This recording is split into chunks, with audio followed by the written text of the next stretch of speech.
Welcome to Internet Safety, hosted by Donna Rice Hughes. Over the next hour, you'll learn practical and crucial tips on how to keep your loved ones safe in the digital world. Now, here is Donna.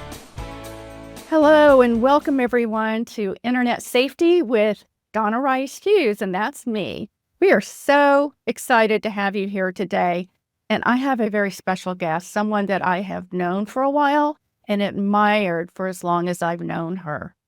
I'm going to have to read a little bit about her bio here. So her name is Kristen Jenson, and Kristen is the founder of Defend Young Minds and the #1 best-selling author of Good Pictures, Bad Pictures, and Good Pictures, Bad Pictures Junior. Both are read-aloud books to teach young children how to reject pornography, and now she's even developed a guidebook for counseling kids, which supports child therapists and educators. Her trusted resources and content, including Brain Defense digital safety curriculum, have helped millions all over the world to defend children from all forms of exploitation. Kristen, welcome. Thank you so much for joining us. Thank you, Donna. It's just an honor to be here with you. I'm gonna go and share a little bit with our audience about the history of why we're in the mess we're in and why kids are being exposed to all this types of content. But first, tell us, how long ago did you write these books? Good Pictures, Bad Pictures, Pornography Today's Young Kids was published in 2014, 11 years ago. And then in 2017, I wrote and published Good Pictures, Bad Pictures Junior. And it was all because parents asked me to do that. There really was a need for a book for younger children because they are on the internet. That's right. So it's been a while. It's been amazing. Of course, we've kept the books up to date, but yeah, it's just been helping parents all over the world. We have translations in at least a dozen languages. And Wow. so just so grateful that message is continuing to help parents have these conversations with their children. Thank you for doing this. And enough is enough. I've been in this fight since 1994. And so much of our focus is prevention.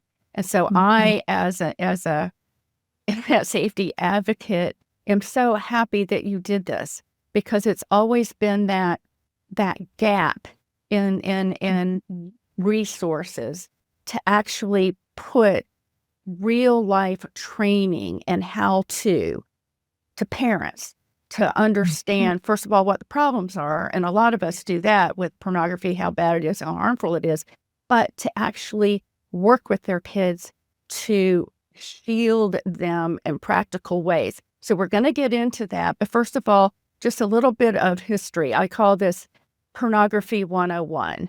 All right. You might think, oh gosh, that's crazy, are those who are watching, but I'm often asked, if all this content that's out there is not protected speech, why is it there? So let me just give you a little legal lesson, first of all. There are 3 types of content that the Supreme Court deems to be not protected under the First Amendment. Now, the first type we call indecent content or harmful to minors. This is a type of material, pornography, that is protected speech for adults, but not for kids. We have those laws in both print and broadcast. That's why an adult can go get a Penthouse or Hustler magazine or rent an X-rated movie, but a child under 18 cannot, because we've got those laws in place. We do not have those laws on the internet.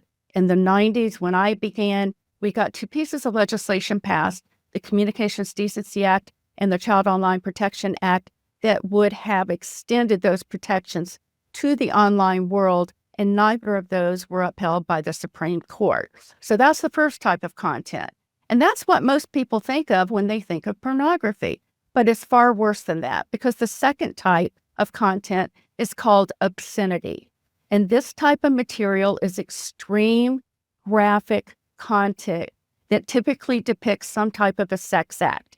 It can be heterosexual sex, homosexual sex, group sex, violent sex. The majority of this content now, almost 90%, depicts some type of violence against a woman, slapping, choking, verbal abuse, themes like teen rape are very predominant in this content. Now, obscenity is not protected speech for kids, obviously, or for adults. It's illegal to produce or to distribute. Yet, that is the primary type of content that is online. You may say, if it's not protected speech, why is it there? The reason is because of the laws, the obscenity laws, have not been prosecuted since George W. Bush was president. That's a lot of the type of content that our kids are seeing. Completely free access to this material. The third type is what we used to call child pornography, but we're now calling CSAM or child sex abuse material. This depicts the actual abuse of a child. This is always illegal. And that's a primary type of content that the law enforcement is focused on taking down. But the bottom line is kids have access to all of this content, don't they, Kristen? Yeah, they do. Amazingly easy to find it, even on social media. And kids are very good at finding this kind of content if they want to. And you're so right. They're curious. They are curious. And the pornographers are just like, think about big tobacco years ago. They knew that they were putting out a product that was highly addictive. Pornographers know that their product is highly addictive. And kids don't have to go looking for it. In fact, numbers show that many of the children actually see this content for the first time accidentally because the pornographers are pushing their content to kids in all sorts of ways. Why? Because they want to get them exposed and hooked and addicted at an early age, and that's exactly what's happening, Kristen. Right. Yeah, and it was the same with the tobacco industry back in the day. They had Joe Camel, who was a cartoon. There was little candy cigarettes. It was definitely being pushed to children, and they made laws against that. They did the right thing when it came to tobacco and children's health, but we need better laws and better restraints for the internet, and it's proving to be very difficult. Meanwhile, our kids are just being poisoned by this material, and the problem is so many parents don't even know. There is a real gap between what they think is happening and what is really happening online with their children. That's right. And I always say it's not a matter of if your child will come across pornography, it's when. Because if they have any type of internet access, and what does that look like?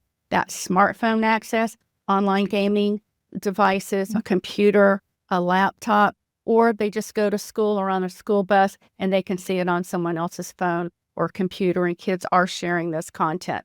So the bottom line is that parents have got to be the first line of defense to shield your kids. And we're going to talk about how to do that in just a little bit. But Kristen, I want to go over some of the data points and some of the harms.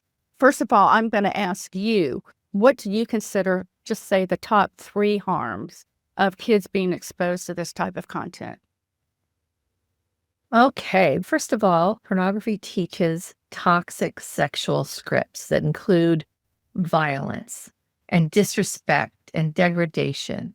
So if you want your child to grow up and have a healthy sex life when they're married, pornography is going to make that very difficult. It's going to fill their brain and train their brain with this toxic view of sex that does not include love, that does not include respect or caring or kindness.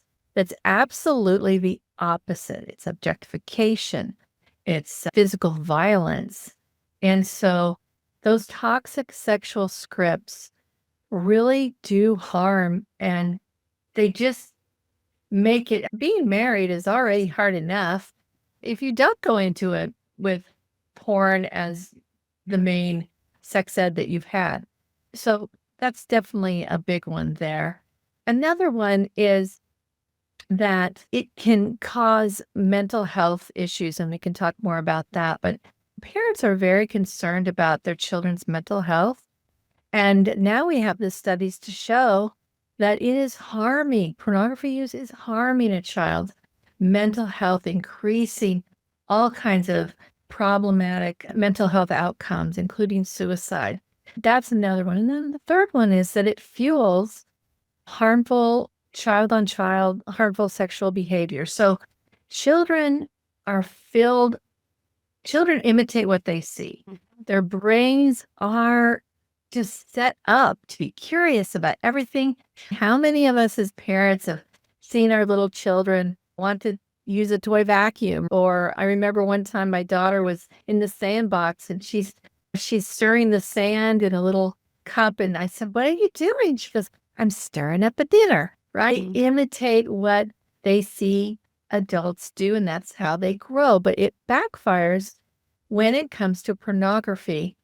And what it's doing is it's fueling this huge skyrocketing rate of child-on-child sexual abuse, basically, where, I don't know, 10 years ago when I got started, it was estimated to be 40% of kids who were sexually abused were abused by other children or other minors. Now it's up to 70%, which is horrifying. And why is that? Porn. Porn is a perpetrator. Porn is fueling it. Yeah, you're exactly right. They do imitate what they see. And anytime I've heard child-on-child sexual violence, you just automatically know there's pornography involved. And so many cases I've been involved with, and I'm sure you have too, even that resulted in the death of a child, and where even violent porn was involved. So this is happening. A couple of little data points here on that. Let's see. 37 studies found that exposure to violent and rape pornography increased the child's odds of experiencing sexual exploitation 3 to 5 times. So that's from JAMA. That's the medical journal. Yeah. Kids who view online pornography are more likely to engage, just like you said, in risky sexual activities or have anxiety or depression. And of course, acting out. And another form of acting out, besides child-on-child abuse, is imitating what they see and thinking it's okay to take nude pictures of themselves and to share those online, or nude videos of themselves. And this is called sexting, which is a highly risky behavior. And then, of course, to share images that they've seen, because they see quote unquote adults doing this in pornography, that gives them permission-given beliefs that, oh, adults are doing this, so it must be okay. Yeah. Must be fine. Yeah. Must be Must fine. be what we should do to become an adult.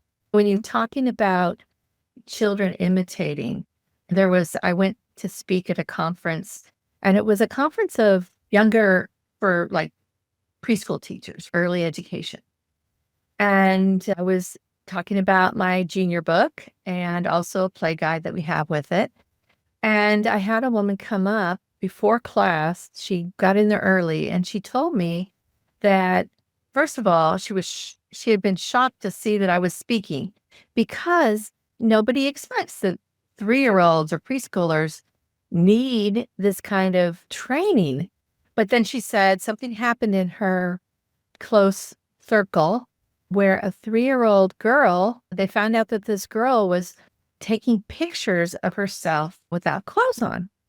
So they're like, what's going on with that? And then they found a video where she was videoing herself trying to have sex with a family pet. And they got the FBI involved. They tried to figure out what was going on. Who could have done? They thought she must have some hands-on groomer, but Right. not find anything, nothing. And in the end, what they found is that it was pornography. She had gotten access to pornography, and not only was she imitating it, she was videoing herself imitating it. And so many kids get sextorted to do this very thing and share those videos with predators and those that would try to make money doing that. So harmful to have a young, precious brain of a child exposed to this toxic material. Yeah, and I'm so glad you mentioned that this child was 3, and I've heard those kinds of stories too. In fact, when we did our first Internet Safety 101 multimedia program, we filmed it in 2005. I had just heard a story not unlike that with the little boy and girl, brother and sister in the bathtub together, 3 and 5 years old, and mother comes in and the little boy was trying to use a bath toy to put inside his sister without getting too graphic. And of course, she was shocked. And said, "What are you doing?" And he said, "I'm doing what I saw on the internet." Same Yeah. thing. He had seen pornography. So, parents, I know that I hope that this is waking you up going, "Oh my gosh, now I need to go down to how young are my kids and are they online?" First of all, we're going to talk about when's a good time to let them online. Certainly not that young. Okay. But if they do see it and this is happening because they are impressionable. And one of the things about pornography, Kristen, I'm just going to make a point before we move on here, is that pornography has always been used to sexualize children. Kids can be sexualized at very young ages. Sexual predators and pedophiles have known this for millennium, and they use pornography just to do that, to sexualize that child, to arouse that child, and to show them what to do. Yeah, absolutely. And it's the number one grooming tool for predators, and it works.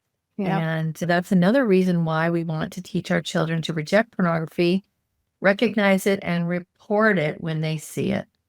So what is the right age? We're talking young right now, right? What is the right age to begin warning kids about pornography? I don't really say a specific age. I say a stage. It's when your child has any access to the internet, whether it's at your house, whether you ever hand your child a phone, which I discourage, but I see it all the time. Whether they have an iPad, whether they go somewhere where they could see things, where they go to a friend's house, go to a preschool, go anywhere that they could have any access to the internet, they need a gentle warning, an age-appropriate warning, so they know what pornography is, so a definition, why it's harmful, and what to do when they see it. So a definition, a warning, and a plan, which is the basis of the Good Pictures, Bad Pictures books. Children need that, and they deserve it because they don't do well when they're caught off guard. So in your Good Pictures, Bad Pictures Junior, which I saw the age bracket, ages 3 to 6. Let's talk about this. How can a parent describe pornography to young kids? And Chris, I'm going to ask to the viewing and listening audience, I'm going to ask her to walk us through some of this content. All right. But I urge you to get this book because, like I said, they're readable books that you want to go through with your kids. So this is the junior one. We're going to talk through this a little bit. Okay. How do you describe pornography to young kids, Kristen? So what I do is I just give them the least amount of information that will help them recognize it. So what we're doing is we're describing nudity that focuses on the private parts of the body. Bad pictures are pictures, videos, and even cartoons of people with little or no clothing on that focuses on the private parts of the body that we cover with a swimsuit. So that's the basic, just very simple, because this is the thing. You don't need to give them the whole dark, nuanced definition at age 3 or 5 or 6. That's not what they need. What they need is to be able to recognize it so that they can then do the next thing, which is to come and tell you. So that's really what they need. I have a 2-star review on Amazon where a woman just goes on and on about this is not a nuanced, like, no. You cannot be nuanced with a 3-year-old. You cannot be nuanced. Their brain is not ready for nuance. Right. They don't even understand the difference between fantasy and reality. till they're about age 8. I think that you need to be direct. You need to be simple and age appropriate. Just give them enough information so they can recognize it and know that, oh, nobody should be showing me this. And I need to go tell my mom or dad or trusted adult when I see it, when I'm exposed. So you describe these pictures as bad pictures. And in your book, you talk about what's a good picture and what's a bad picture. So you keep it just very simple, good and bad. And I love that. And just what's covered by the bathing suit. That's so good, Kristen. That's a really great way to describe that. And that's what private parts mean, right? So you go ahead. You were going to say something. Yeah, I was just going to say that I have been criticized for using good and bad. But again, we're talking to children. And so we're like, these pictures are good for you and these pictures are bad for you. And again, it's very important to be simple and direct and clear. You don't want to confuse them with a lot of nuance that you can surely bring in when they're older. But for a child, give them just enough so that they can recognize it. I love that. I think that's great. And you teach this concept of turn, run, and tell. Let's start with turn, because this is so important. And this is the shut your eyes, right? Yeah. Shut your eyes, because the pornography is designed to draw you in. Yes. So this immediate turn and shut your eyes. Let's talk about that for just a minute.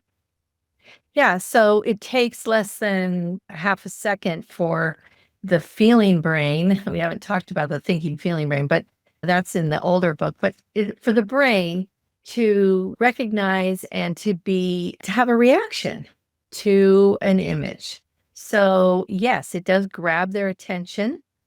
And if they can be taught, and some parents will practice this, not that they show them a bad picture, so don't do that, but they just say, okay, pretend you see a bad picture and let's turn away from it. Let's turn, so that, because the longer a child looks at something, the more it burns into the memory of that child. So it is critical to teach them to quickly turn away. Right. And to then run and tell. Right. So run means, again, urgent, right? Go, leave the device or the person that's showing you this pornography. And so the running part, and we have the kids kind of practice running, is again, that urgency, speed. Right. And to tell the trusted adult, the parent. And yes, then the third is to tell. Never keep bad pictures a secret. Telling it, when children are taught to tell their parents or a trusted adult, it really unburdens them. And so that's so important for children to understand, to turn, run, and tell. This is their safety plan. This is the plan that helps bring you as a parent into the process of helping them and mentoring them. If you know nothing about what they've seen, you can't help them. Right. So it really, there was a mom that told a story of her, I think, 6 or 7-year-old boy, and she had let him go to the neighbor's house just to grab a bike. And usually she was very careful about who her kids played with. She practically did a background check. But this is a new family that had moved in the cul-de-sac. And so when they have a little boy, her boy's age, anyway, ran to the house, but they went inside for a moment. And then guess what happened? The teenage boys that were there said, "Hey, come here. We want to show you something." And exposed these boys to pornography. And so this little boy, his mom had read him good pictures, bad pictures. He knew exactly what to do. And so he did. He went home. He told his mom. And she was then able to debrief him, work with him. And she said, "Kristen, it was beautiful in a sense because our plan worked. those kids are going, like you said, it's not a matter of if, it's a matter of when. So when this happens, are you going to be there? Are they going to know that you are the safe person to talk to about? Because studies showed that kids don't actually run to their parents and say, I saw this was. They're so shocked. They feel shame and they don't know how to handle it. And they have fears and they don't generally tell their parents. That's why it's so important to teach young children this plan and to help them when they do see it and come to you. And one of the reasons, too, as we all know, Kristen, that they're afraid that they're going to get in trouble or that their parents are going to overreact, because parents often do overreact because they're shocked. And you teach in your books how to help a parent have a measured response and how to respond as a parent in a way that draws the child into a healthy conversation with the parent. Can you just go over a few of those ideas, tips? Yeah. And we actually have a guide called My Kids Saw Porn, Now What, available on defendyoungminds.com. And there's a SMART plan, and S is the first letter, and it means stay calm. Now, really, it should be G for get calm, because it's hard to be shocked.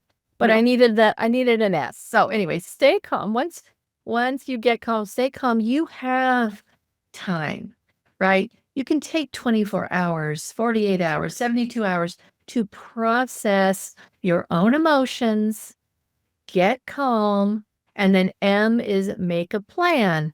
So those are the first two steps. But it's so important to be prepared, because you are going to feel fear, maybe even anger. If it's not anger towards your kid, it's anger towards whoever showed them. Shame, maybe even embarrassment. Oh, I didn't think my kid would ever do this. And yet here I found this on the iPad or whatever. We have to deal with our own emotions first, so we don't just vomit them on our child. And then we need to have a plan so that we know exactly the questions we want to ask and do it in a drip method. It's starting to be springtime now, and we're planting seeds, and you wouldn't plant a seed in the ground and then take a fire hose and point it at the ground, because it would completely wash away the seed and disrupt it. So it's the same way with children. Drip, drip, so they feel safe and comfortable, and they'll give you a little information. And then if they see that you're calm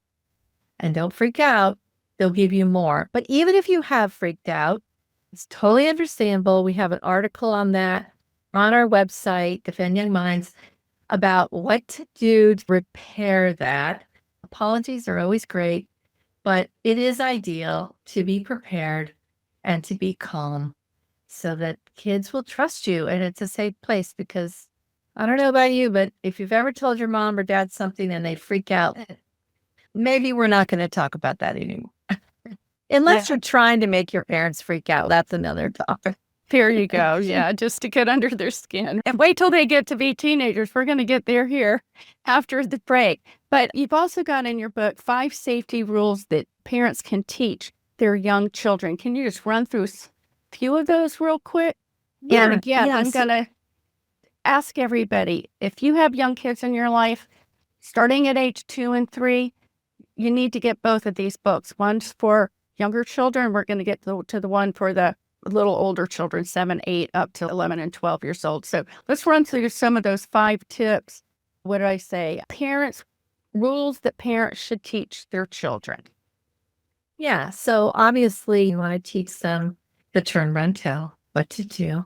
A couple more have to do with taking pictures or looking at pictures. One of them is, if you ever see a bad picture, make sure that you don't show it to another child. This is rampant. I've heard so many stories of 5-year-olds getting exposed to porn on a school bus. That's why I say every school bus in America is a XXX theater, because there's a 3rd grader, whatever, with a smartphone coming to show a kid. When I was, 8, I found a Playboy, and guess who I showed it to? My younger sister.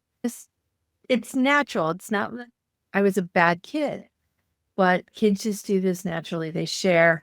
And so they have to be taught explicitly, directly, not to do that. Another thing is, if someone were to take pictures of you without your clothes on, obviously you don't want that happening. But if anyone tries to do that, obviously come and tell your parents. And then another one is, if that image keeps popping up in your mind that you've seen something and you can't stop thinking about it, tell your mom or dad, I need some help. And there are ways, and in the back of the book, I outline a 3-step process that is based in brain science of how to forget, and I'm using air quotes, a bad picture. This is a digital skill, right? Digital safety skill that everyone needs. It's not just pornography, but other kinds of upsetting videos or pictures that they may see. They need to learn how to minimize those memories because they are shocking and the brain is wired to remember shocking things. But we can override some of that if we go through these steps.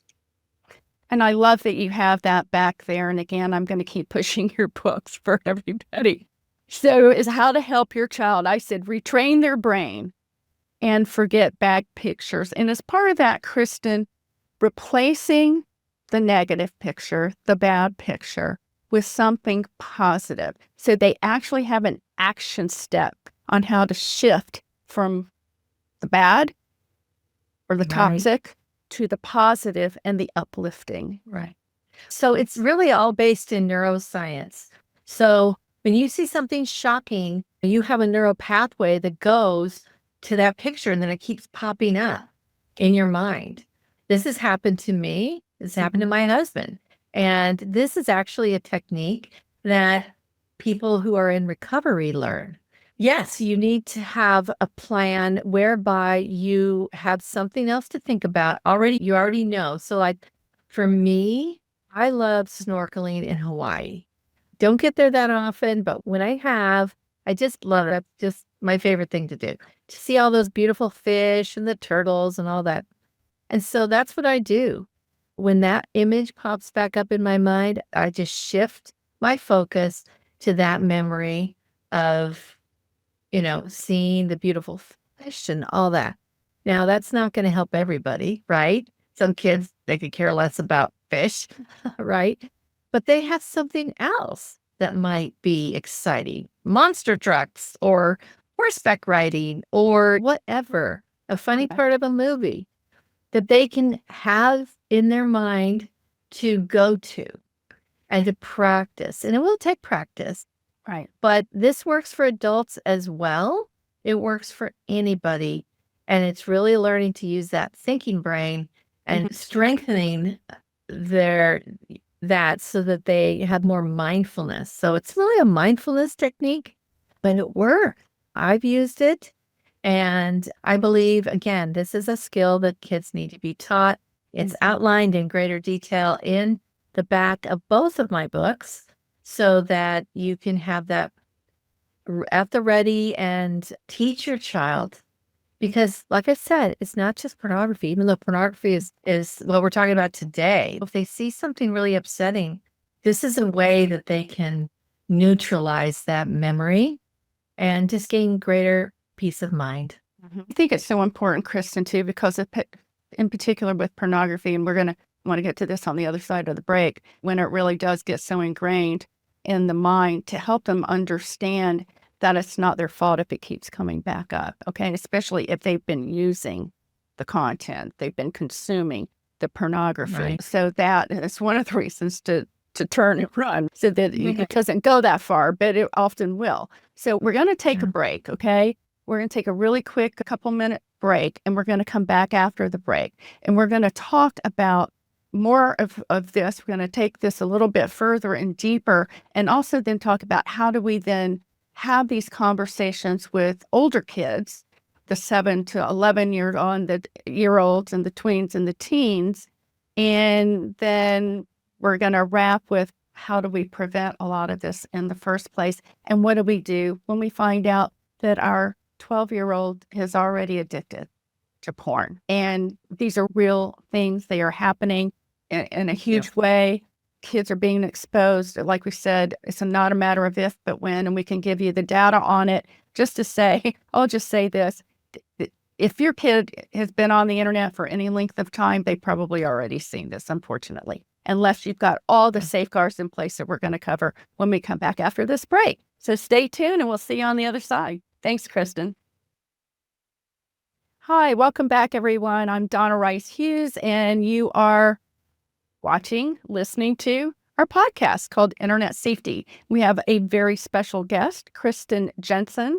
She is a best-selling author of Good Pictures, Bad Pictures for very young kids and also older kids. The first part of our segment, we actually talked about kids 3 to 6. Yes. If you missed it, please go back and listen and watch that. But now we're going to talk about older kids, 7 to 11, 7 to 12. Now, Kristen, first of all, Kristen, welcome back. Thank you, Donna. It's good to be with you. Okay, so this is the second book, I believe, that you wrote, Good Pictures, Bad Pictures, Junior. And this is what kids 7 to 11, I'm going to hold this up. Actually, that's the junior book. So, I can flip it. No. So this is the one, yeah. This is the one. Okay, so this is 7 to 11. You can remember 7-11, right? So you can see older kids here.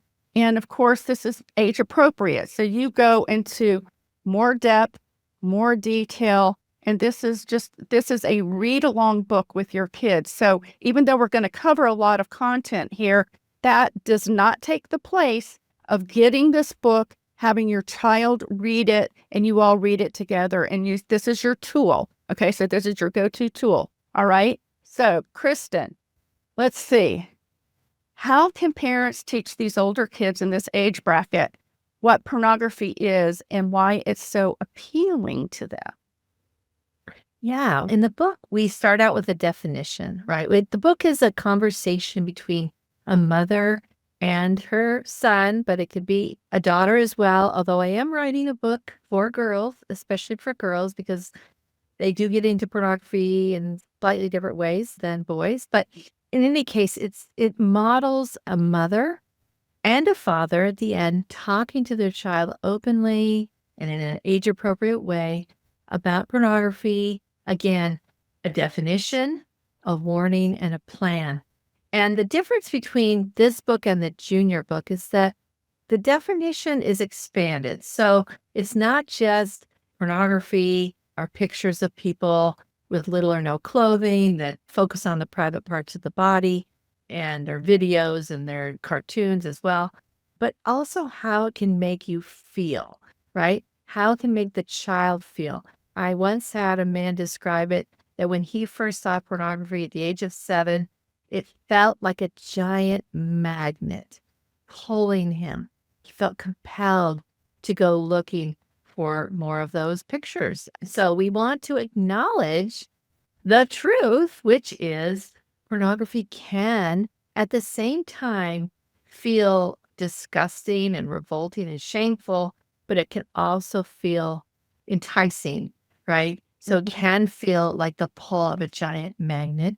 It can really arouse your curiosity, but there's a problem when you follow your curiosity when you see bad pictures. So to expand that, we also talk a little bit about why pornography is bad for you, how it teaches you to objectify people. But again, we keep it very age appropriate. And so that's the beginning of it, is this conversation about what pornography is. And it includes how it can make you feel and really some of the harms that it can do to people. And some of the harms are you can objectify the person in pornography, and then people that aren't in pornography. We see this a lot with even young boys and teenage boys when they have gotten so addicted to pornography that they're actually treating their girlfriends in the way that these men are treating women in pornography. And we said at the top of the show, so much of the online pornography that kids are getting exposed to is not even protected speech for adults. It's extreme, it's toxic. Much of it, up to 80% or more, depicts some type of violence or degradation of a female. So if that has become a sex education tool for the boy or the girl, then that's what they are think is expected of them. And if they begin having sex with, oftentimes they will, because that's part of the acting out. And the same thing with the girls. We heard the concept, Kristen, a while ago from one of our colleagues, that girls feel like they're expected to be porn ready, and that boys are expecting the girls they're with to be porn ready. And when I interviewed teenage boys and girls for our Internet Safety 101 DVD teaching series back in 2005, I sat down with about a dozen of them, and they basically all told me the same thing, that they were trying to be like the people in the porn that they were seeing, and they were watching. They're having group porn parties and watching, and then having group sex with each other. This sounds like really fun and crazy and wild, but this is That was 20 years ago. Yeah, that was 20 years. This is real. Okay, let's talk about the feeling, thinking brain, and then the addiction part of this. Yeah, so we want to teach our kids that, and they really enjoy learning about, they like feeling empowered. When I wrote these books, I knew that parents would appreciate them. Yeah.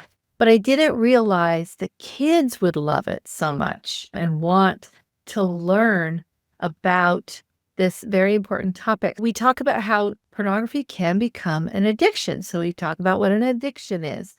And even if you're not worried about pornography, which you should be, but even if you aren't, you're probably worried about other addictions, right? Substance abuse. All addictions basically follow the same pathways in the brain, do the same kinds of things to the brain. So they're all alike, whether it's a substance that you take in through your mouth, or you shoot up through your arm or wherever, or sniff, whatever, or it comes in through your eyes. It's basically the same thing. And so we teach kids what an addiction is, and then we begin to talk about the brain. So there are two parts of the brain, the feeling brain and the thinking brain. And the feeling brain is that more primitive part of the brain. It's absolutely necessary to our survival, but it doesn't understand right from wrong. It just goes for what it thinks it needs, and it's based on a lot of drives, and it's mostly subconscious. But our thinking brain is what we have developed as humans, is what keeps us able to not just live by instincts, but live by rules, understand our past experience, learn from that, do better in the future, put the brakes on some of our drives. After that fifth chocolate chip cookie, we can use our thinking brain to say, maybe I shouldn't have another one. So it's so important for kids to understand that they have these two brains, and that the thinking brain is the one that needs to be in charge of our decisions, because that's the part of the brain where we learn right from wrong, right? And we learn from our past the consequences so that we can plan better for the future. So we talk a lot about the thinking brain, why it's important to stay in charge so that you can avoid developing an addiction. And so you talk in the book, you go into a little more detail and how this works together. So how are you explaining addiction to this age group of kids? And let's talk about the addiction piece just a little bit more, and then the other harms, the mental illness harms that are associated with, but not just exposure to pornography, but let's talk about regular use of pornography. Right. Okay. And what does that look like? And that may be actually going online, going and searching for magazines when you're babysitting or something at somebody else's house, or it may just be remembering the images, because that's still using, right? That's still using. So that's very different than drinking. For instance, if you stop drinking or using a toxic substance that you're ingesting in some way, you stop it, then the detox begins. But not so with pornography. You can still use it in your mind because you can still replay. All right, so let's go Right. there, Kristen. Addiction can be complicated, but we can boil it down into simple terms. We do have an article on Defend Young Minds about addiction and the process of addiction that's been boiled down and simplified. Basically, in the book, again, we're boiling this down so it's simple for a child 7 to 11 or 7 to 12, but that we talk about how we have an attraction center.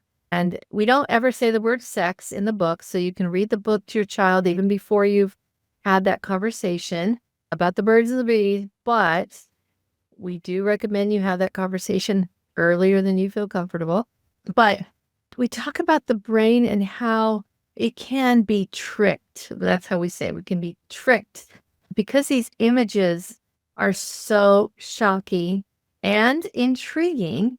If we continue to look at them, how that can become an addiction. We talk about touch on dopamine, and we also talk about how it can escalate.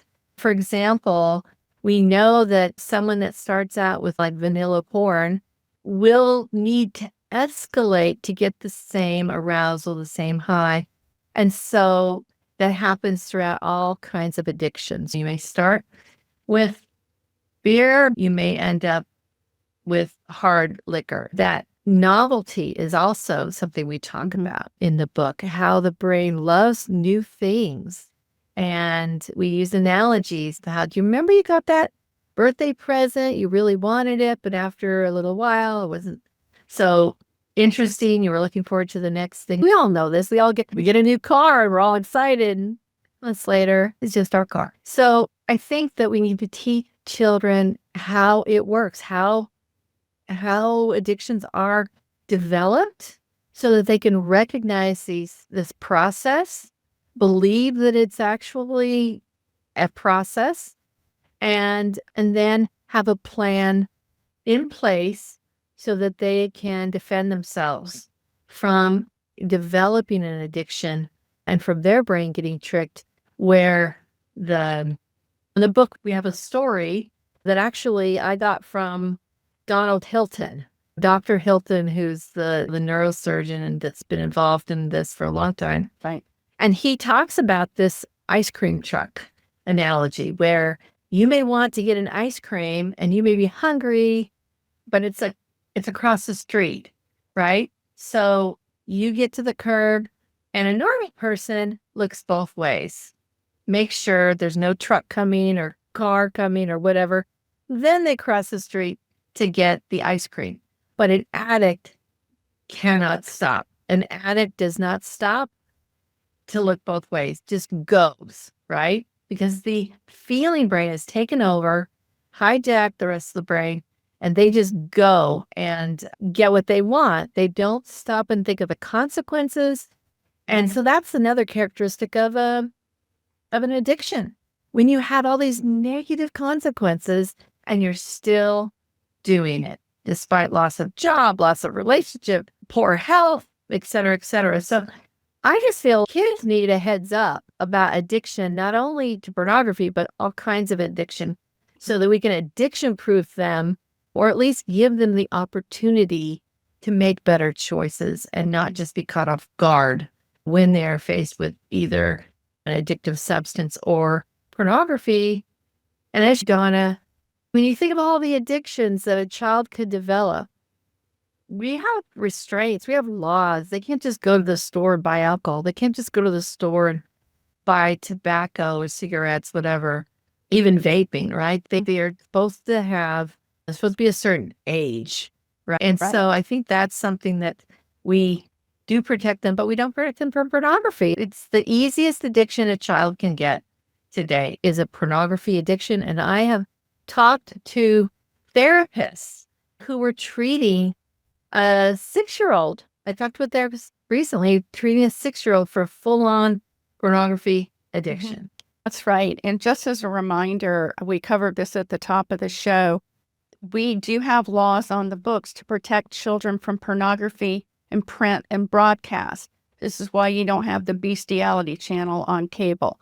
And it's why you don't have the group sex magazines on the stands, this kind of thing. And a child can't get a Penthouse or a Playboy magazine, but an adult can. And all this harder core material you won't even find typically in a seedy side of town XXX rated bookstore, but it's all free online because those obscenity laws, which is the hardcore material, they have not been enforced since George W. Bush was president. And we at It's Enough have been trying constantly to get the Department of Justice and prosecutors across the country to enforce those laws. And we also don't have an age verification law nationally, federally, to segregate the protected adult porn, which is the Playboy style, more softer material, from kids. We're working on those age verification laws now, but they're not in place. So kids have access to all of it, the very, very hardcore and the softer core. Most of it's hardcore. So that this is becoming their, and even kids that have been surveyed said, where do they go to learn about sex? They go to online pornography. That's where they're getting their sex education. Okay, so now it's highly addicting. How do we talk to these kids about how arousing it is? Help them understand it's not just attractive, it's going to arouse them sexually. What does that look like? And then we get to the big M word, masturbation. All right, this is super uncomfortable, I know, but it's a reality. So one of the reasons that pornography is so addicting is because of the way it arouses someone sexually. And if they're usually a child or even adults, that will lead them to self-stimulation, arousal, and release. When that happens, now you have embedded those memories, those pictures, those videos, those actions deeper into the brain. So, Kristen, let's just spend a couple of minutes on that, and then we're going to go to prevention, okay? Because we want to prevent all of this. Yeah. So we don't talk about masturbation in good pictures, bad pictures, but I do speak about it when I speak to parents and even when I speak to youth. And one of the ways I talk about it is I try to not put a lot of shame on it. But I do say, because people say it's normal and natural. I'm like, yes, little children like to explore themselves. There are lots of problems with children masturbating to pornography.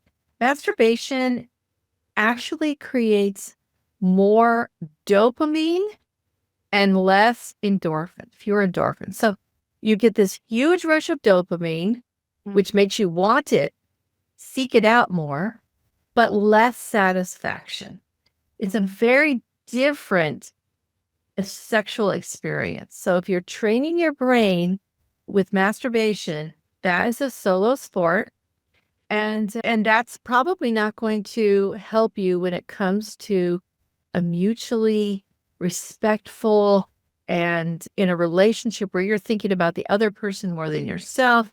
I feel like there is something to be said for sexual self-discipline. And I feel like you're doing kids a favor.